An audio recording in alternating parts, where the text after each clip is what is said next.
It's a wonderful opportunity that we can meet again, and hopefully in the next 20 minutes or so we'll have something that we can share with you, which Be'ezras Hashem Yisbarach will give us something to think about. I'm very excited because I'm going to show you something here.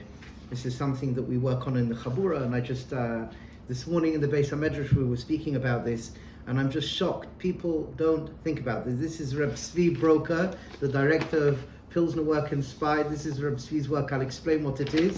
It'll be a mystery until then, and it's something which I speak to people, and I go through this when I speak to people. You'll hear what this is again, and I'm shocked that people say, "Oh, I've never really thought about that in my life," until I bring it up. So we'll see the mystery piece of paper that we'll see in a minute. Hopefully we'll get there. Rav Tzvi, b'chavod. Okay. I see everyone's in suspense.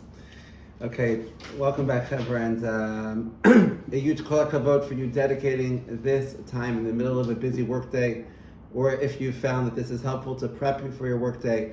Work is something which we spend so much of our life, and from speaking to hundreds, thousands of people need chizuk at work. So, like we've been doing in this platform, bringing real questions from the out there in the workplace. Today's question is, help, I'm feeling burnt out in my job, right? And if you've ever experienced this, you probably have. I think most people have on some level, right? The question is what can we do when we're experiencing this burnout? So I want to open up this discussion with another question to really just to break this down, because one of the fundamentals that we've been speaking about, Rav Gerzi just mentioned, regarding the Work Inspired Chabura, where we've been dedicating the last couple of weeks doing a real deep dive into this topic of rejuvenation, into this topic of burnout, is that not all burnout is the same. And therefore, right, if you're experiencing this feeling of help, I'm feeling burnt out at work, before you do anything, the question you need to be asking yourself is, what am I feeling burnt out from? How often is this burnout happening? And if I was having a discussion with you right now one-on-one, the question I would ask you, and I'm going to ask you, is, well, let's try to solve this problem. How often is this happening? Is this burnout happening all the time? Is this something that you experience on a weekly basis? It's been going on for months? Or is it something which normally when I'm in my job, I'm good, I feel energized, I feel satisfaction, but right now I'm feeling burnt out. Over the last couple of weeks I've been feeling burnt out. The last month I've been feeling burnt out.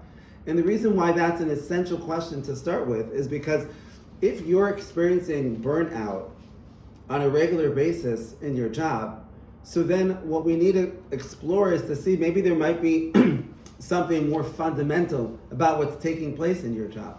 Right? And many people,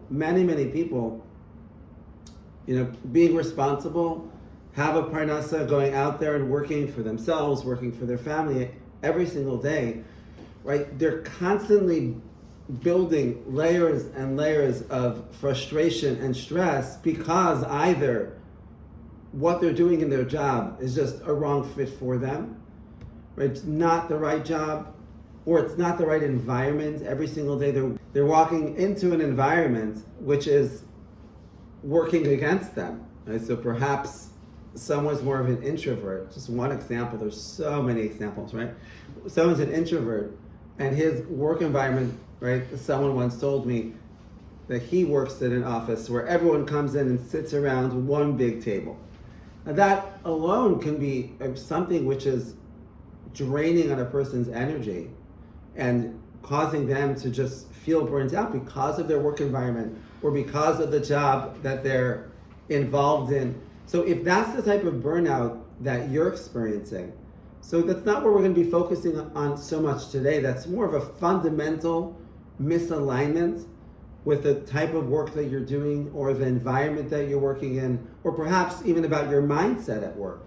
If you're showing up at work and your mindset about what I'm doing over here every single day for 6, 7, 8, 9, 10 hours a day is just, okay, I just have to do it. I hate it. Work is a curse. It's miserable. It's just something that I have to do. So that you shouldn't be surprised if you're experiencing stress and burnout from such an experience. I mean, who wouldn't if you're doing that day after day? And therefore, your solution may be something more fundamental of questioning what is your mindset about work? Why are you waking up in the morning? How do you feel when you're going into your office? When you ask yourself, why am I doing what I'm doing? Is there an answer that excites you? Or there's an answer which exhausts you? And if that answer exhausts you, so then you'll also feel burnt out. So those are more fundamental questions, super important. And if these are questions that have come up, when you're hearing them, you're like, yes, that's me. Yes, that's me. So first of all, don't worry, you're totally not alone. I said most of I think, the studies show like 70%, of Americans are experiencing this on some level. We have spoken about it in other podcasts. We've spoken about it at length. But what we're going to focus on today is a different question. Let's call him Ruvain, who he generally feels good. He likes his job. It's a good fit for his skill. He has a positive Torah-based mindset about what work is about. He feels that he's fulfilling a mission. He's connected to Hashem through what he's doing. He's good. But at a certain point, he's just started to feel burnt out and exhausted. And the question is, how can we help Ruvain and all of the Ruvains that are listening out here today? There's a fundamental principle, and that is the human doing and the human being. And we're meant to oscillate between both. We're meant to be human doings, that we're meant to be doing. We're meant to be involved in innovation, in creativity. We're meant to be involved in work. We were born to work, as we read in Eov and other places. And as well, at the same time, it's not to forget that we're a human being. And sometimes the human doingness is so much more than the human beingness, and we compound the human doingness and we become hurt. We become sick. And one thing that we are speaking about right now in the Chaburas is this nakuda of recognizing the importance of the human beingness. And there's something actually very profound, and that is when you can balance up the human beingness with the human doingness is that much better.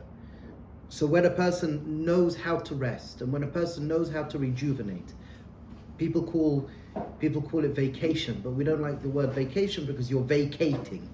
You should be enjoying your human doingness, and you should enjoy your human beingness.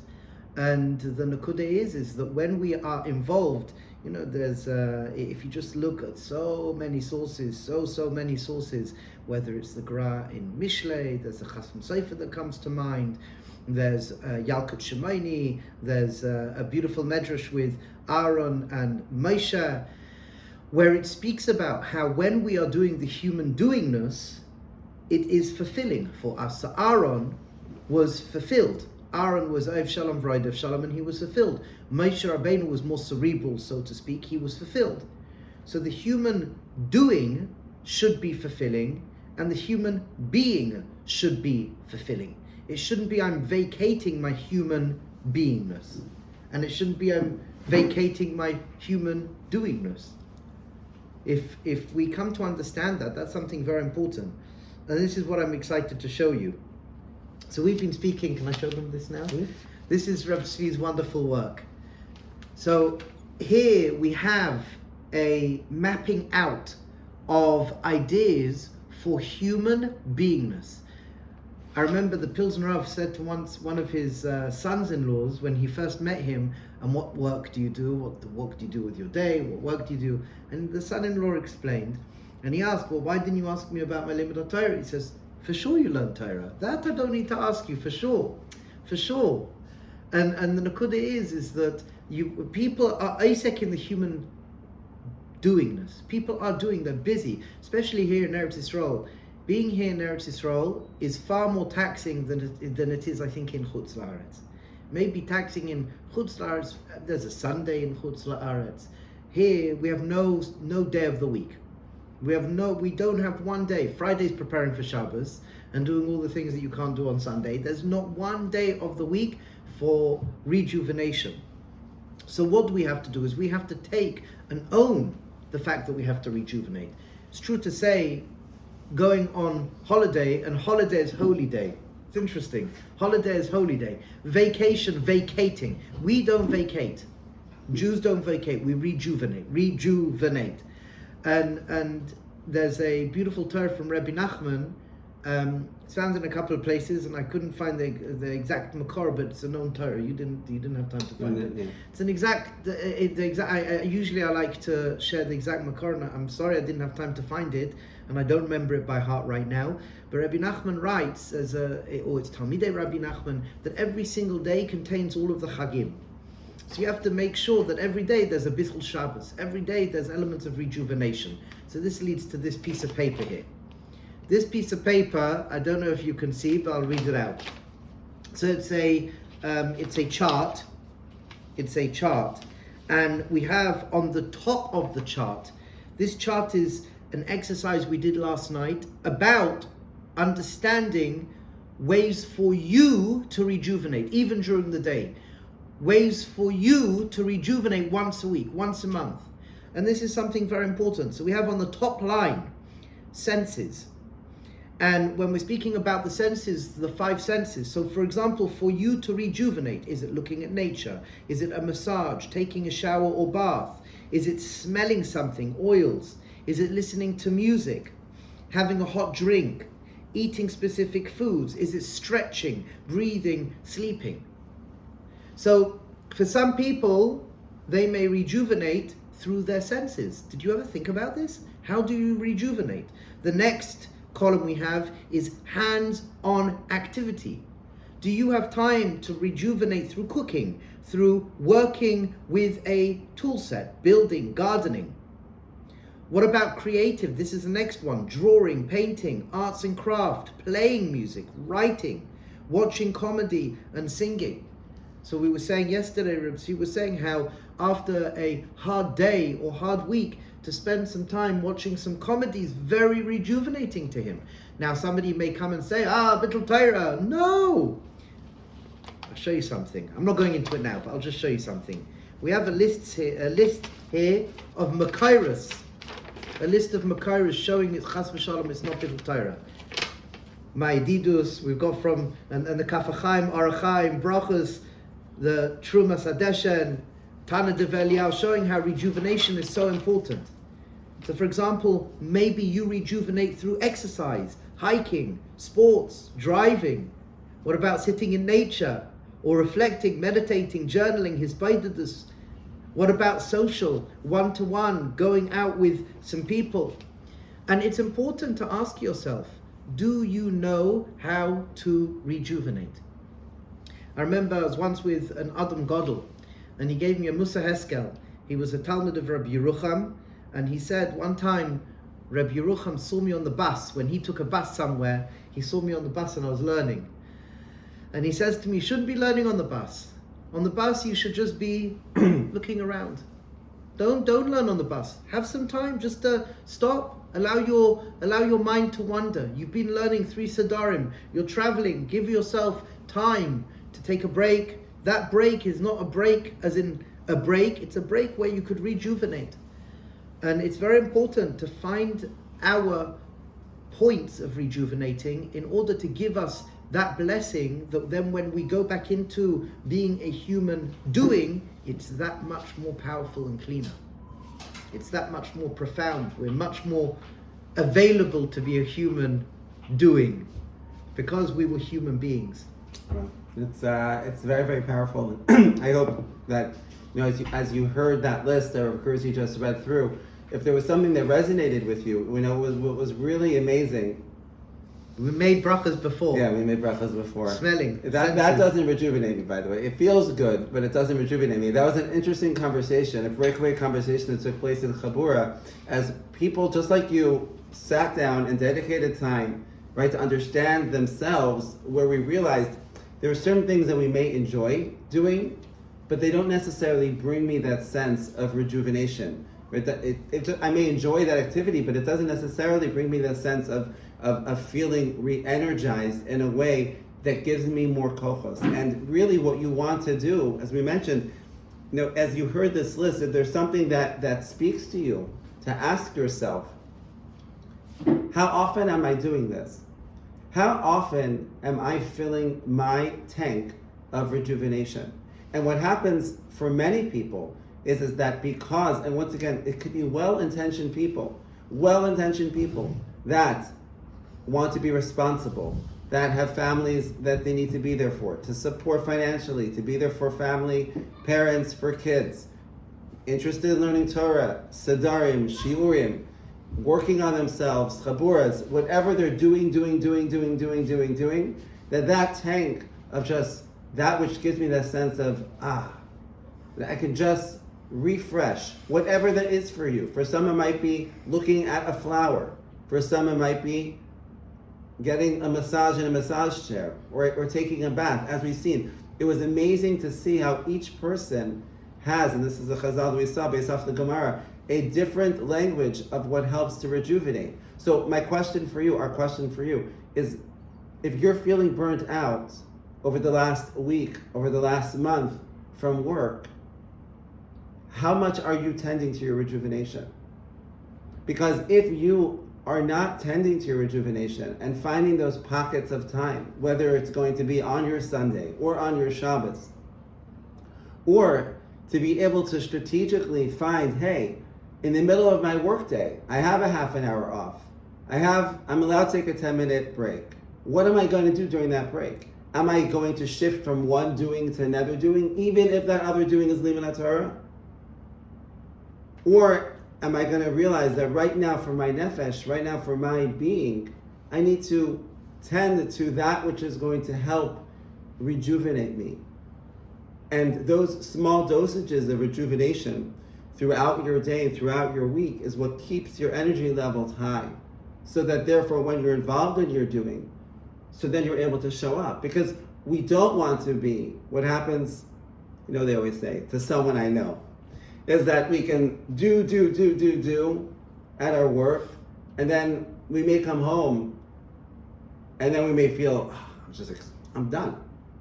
Well, for you, it might be that when you come home, you have a lot to do.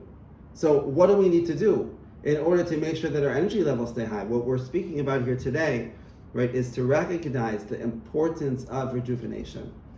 And where does it start? It starts with that knowing of oneself. Baruch Hashem. Yeah. Okay. So let's end off today's Chizuk work with a bracha and a challenge. Right? The bracha is that you should be courageous. You should be courageous to become a master of your rejuvenation time. Right? To be able to know and to be able to ask that question and be okay with what comes up for what helps to rejuvenate you. Now that doesn't mean that now that you know that, so now you're just going to waste your time doing that all day long. Right? Of course, that's what we were speaking about. We're not vacating, right? But the challenge is to go and ask yourself that question, become aware of what it is, and then ask yourself the next question. If I'm not putting in that time, what's stopping me? Is it just technical? Or perhaps it's something else? Because I think one of the beautiful things that one of the Bnei Chabur shared, right, is he said that for him it's hard for him to stop. And if it's hard for you to stop, to become aware, why is it hard for me to stop? Why is it hard for me to be? That itself was what's really stopping you from filling up in rejuvenation. And you want to gain that clarity. Speak with a friend, speak with a mentor, right, to see what you can do. Okay, it's telling us we have to go back to work, Rav Gerzi. Okay, back to work, everyone. That was your chizuk for today. Looking forward to seeing you next week. L'chaim.